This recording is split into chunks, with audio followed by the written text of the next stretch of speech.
Здравствуйте, друзья! В сегодняшнем видео мы познакомимся с загадочным делом, которое когда-то произошло в Японии. История рассказывает о старшекласснице, которая столкнулась с трагедией прямо у себя дома. Когда она только что вернулась после уроков, в дом проник незнакомый мужчина. В результате девушка пострадала.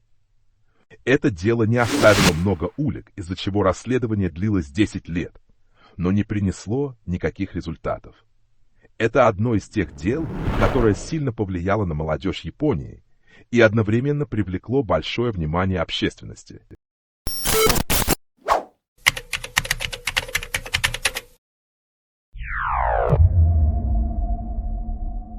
Место происшествия — префектура Хиросима, Япония. Это район, известный своими богатыми природными ресурсами и развитым сельским хозяйством, считается миниатюрным образом страны. На юго-западе префектуры Хиросима находится небольшой городок под названием Хацукайчи, известный как важный деревянный порт с населением около 110 тысяч человек. Главной героиней этой истории является Сатоми Китагучи, 17-летняя школьница, учащаяся в средней школе Хацукайчи. Семья Сатоми проживает в районе Камихира, города Хацукайчи.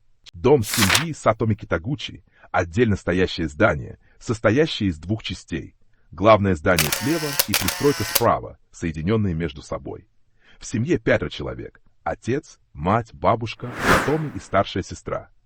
Позже у них появилась младшая сестра, и семья жила здесь очень счастливо. Однако 5 октября 2004 года произошла беда, которая нарушила их спокойную жизнь. 5 октября 2004 года Сатоми утром, как обычно, вышла из дома и поехала на велосипеде в школу. В тот день был экзамен, поэтому она смогла уйти пораньше и отдохнуть весь второй половиной дня. Около часа дня она вернулась домой. В это время родители Сатоми были на работе. Дома были только бабушка и ее младшая сестра, которые сидели в гостиной на первом этаже и смотрели телевизор. Сатоми поздоровалась со всеми и сама села обедать. После обеда Сатоми почувствовала сонливость и пошла в свою комнату отдохнуть. Ее комната находилась на втором этаже пристройки, отдельно от гостиной в главном здании, хотя между ними была связь. Из-за большого расстояния Сатоми быстро легла на кровать, слушая музыку и отдыхая, планируя проснуться около 7 часов вечера, чтобы пойти подрабатывать. Около 3 часов дня бабушка и младшая сестра Сатоми все еще внимательно смотрели телевизор в гостиной на первом этаже. Вдруг они услышали пронзительный крик с верхнего этажа. Это был голос Сатоми, полный паники и боли. Услышав крик, бабушка и младшая сестра Сатоми немедленно встали и побежали на второй этаж проверить. Они прошли по соединенному коридору, поднялись на второй этаж и встали перед дверью комнаты Сатоми. Дверь в спальню Сатоми была приоткрыта и не заперта. Зайдя внутрь, бабушка и младшая сестра были ошеломлены ужасной картиной. Сатоми лежала неподвижно на полу у кровати, вся в крови. Еще страшнее было то, что рядом с ней стоял незнакомый мужчина, около 20 лет, с короткой стрижкой и ножом в руках. Увидев эту сцену, бабушка и младшая сестра пришли в ужас. Младшая сестра, перепуганная до глубины души, быстро спустилась на первый этаж, выбежала из дома и спряталась в садовом магазине, находящемся в 50 метрах от дома. Плача, она сбивчиво рассказывала владельцу магазина: «Мою сестру зарезали! Мою сестру зарезали!» Бабушка Сатоми тоже была в ужасе и собиралась убежать. Однако незнакомец, увидев открытую дверь комнаты, на мгновение замер, затем сжал нож в руке. Он бросился к ней и 4 раза ударил ножом в спину, из-за чего она рухнула. После нападения он поспешно сбежал из дома. Несмотря на множественные ножевые ранения, бабушка Сатоми была счастлива, что жизненно важные органы не пострадали. Хотя она была изнеможена, она все же попыталась сесть, чтобы помочь Сатоми, но была бессильна. В этот момент она беспокоилась о безопасности своей младшей сестры, не зная, нападет ли тот мужчина на нее. Сдерживая боль, бабушка обхватила рану, пыталась сползти на первый этаж и вызвала полицию.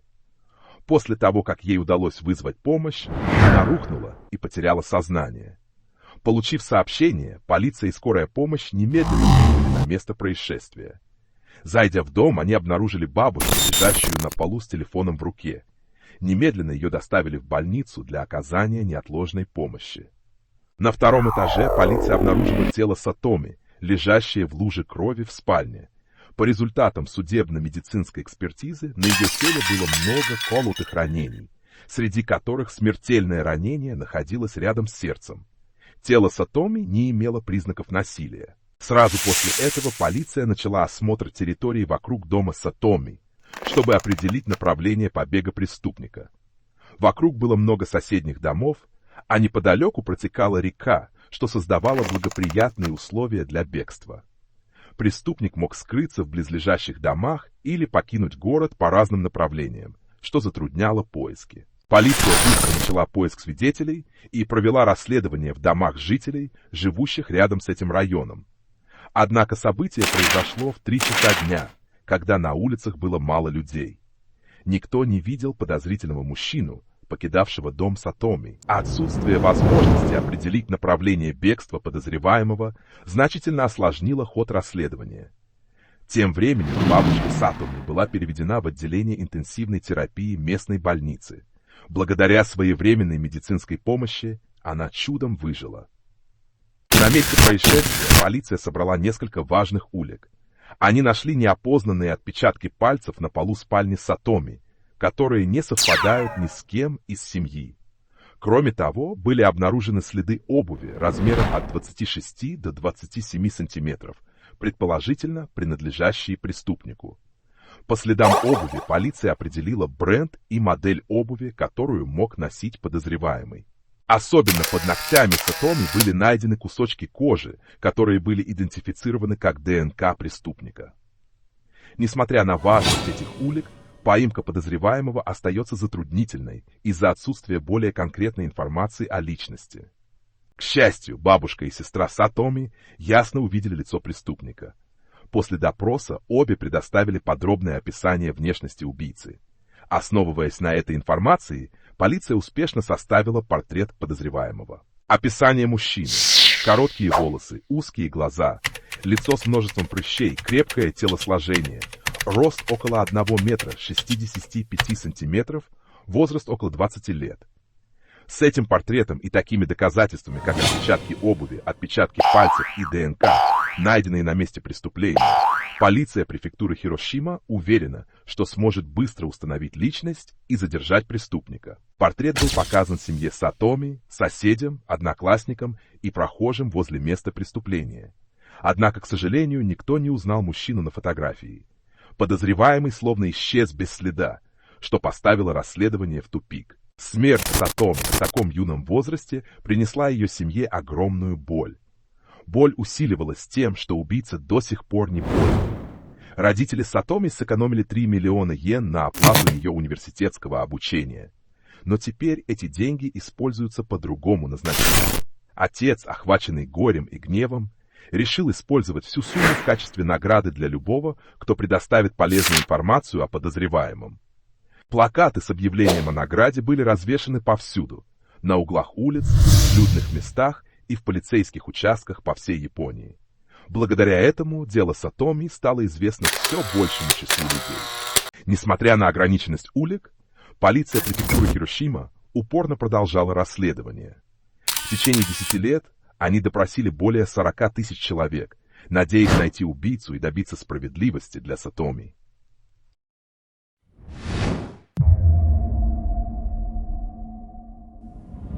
В 2015 году, спустя 11 лет после происшествия, полиция префектуры Хиросима пригласила экспертов из других регионов, включая знаменитую группу расследования преступлений АБР под названием Behavioral Analysis Unit. Это подразделение, специализирующееся на анализе поведения преступников, помогло раскрыть множество сложных дел по всему миру. Группа БАУ вновь осмотрела место происшествия, опросила некоторых старых свидетелей и провела психологический анализ преступника. Они пришли к выводу, что убийца, возможно, изначально не собирался убивать Сатоми, но какое-то происшествие заставило его действовать. Основываясь на современных технологиях, группа экспертов восстановила портрет подозреваемого спустя 11 лет, сделав его более точным по сравнению с предыдущим эскизом. Они также отметили, что форма глаз подозреваемого со временем изменится мало. Однако, несмотря на поддержку БАУ, дело не продвинулось значительно. Когда все начали думать, что это дело, продолжающееся более десятилетия, навсегда канет в забвение. В августе 2018 года произошел неожиданный поворот. Полиция префектуры Ямагучи получила звонок от мужчины, работающего в строительной компании. Он сообщил, что его начальник ударил его по ягодице во время ссоры, что привело к потасовке.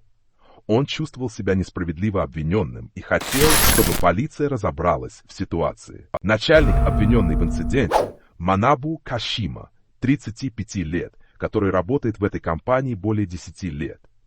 Из-за некоторых разногласий на работе Кашима потерял самообладание и проявил насилие. Подчиненный, которого ударили ногой, почувствовал себя очень несправедливо обиженным и позвонил в полицию за помощью. Хотя изначально это был небольшой спор, решение рабочего выступить с жалобой стало серьезным поворотным моментом. После урегулирования полиции обе стороны согласились на примирение. Однако по процедуре полиция все равно должна была составить протокол и снять отпечатки пальцев. При подготовке к этим процедурам Манабу Кашима проявил беспокойство и тревогу, что привлекло внимание полиции. Когда отпечатки пальцев Кашима были внесены в базу данных, результаты показали полное совпадение с отпечатками, собранными на месте убийства Сатоми 14 лет назад. Кашима, которому тогда было 35 лет, жил в городе Убе, префектура Ямагучи, всего примерно в 100 километрах от Хацукайчи, где произошло преступление. 14 лет назад ему было 21 год, что точно соответствовало возрасту, который описывали мать и сестра Сатоми относительно подозреваемого. Полиция префектуры Ямагучи немедленно задержала Кашима по обвинению в тяжком преступлении и передала его полиции префектуры Хирошима. Владелец строительной компании, где работал Кашима, был ошеломлен новостью. Он охарактеризовал Кашима как трудолюбивого сотрудника с хорошим отношением к работе, который ни разу не пропускал рабочий день. Обвинение Кашима в убийстве вызвало у него тревогу, и он подумал: «Знаю человека в лицо, но не знаю его сердца».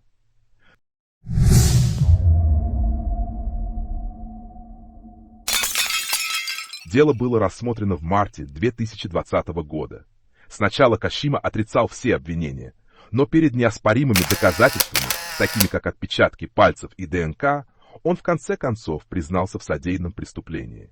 Кашима заявил, что он и Сатоми не были знакомы друг с другом.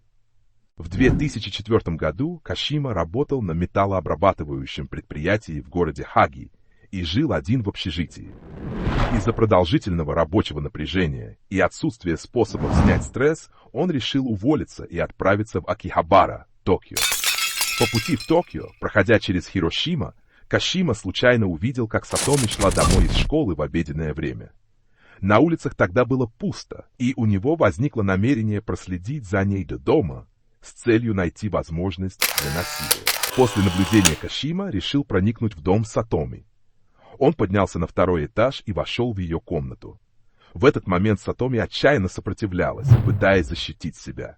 Однако в состоянии ярости Кашима взмахнул ножом и совершил ужасное преступление. Адвокат защиты Кашима утверждал, что это преступление стало следствием длительного давления на работе, накопившегося в психике Кашима.